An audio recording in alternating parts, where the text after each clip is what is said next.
Hey guys, this is Austin, and today I'm here with a review of the brand new iPad 4. With new more powerful specs, a lightning port and upgraded front-facing camera, is it worth it?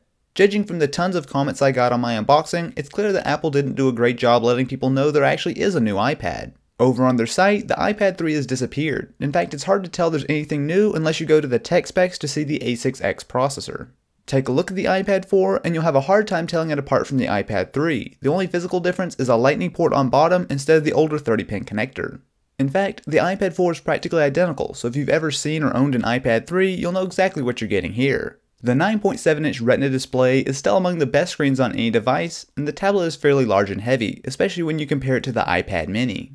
The design is mostly carried over from the iPad 2, and compared to the latest crop of Apple devices, it feels a bit out of date.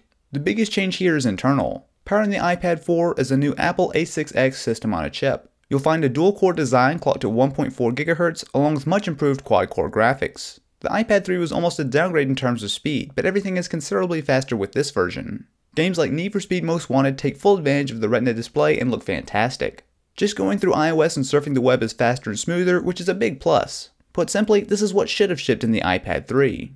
There are a few minor changes, as the front-facing camera has been upgraded to 1.2 megapixels, which is a fair bit better for video chatting. The cellular version now supports Sprint in the US and LTE on carriers in the UK. Beyond that, what you have here is a very minor refresh of the iPad 3.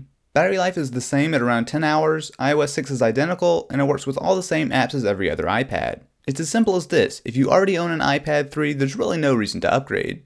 For everyone else, the iPad 4 remains one of the best tablets out there right now. With the iPad mini, however, I find it hard to recommend the full-sized iPad. The mini feels like a better tablet in most areas, not even considering the nearly $200 price difference. That said, if you really like the larger size and Retina display, the iPad 4 is hard to beat. If you enjoyed, don't forget to hit up that like button and feel free to check out the unboxing here. Anyway guys, I will catch you in the next one.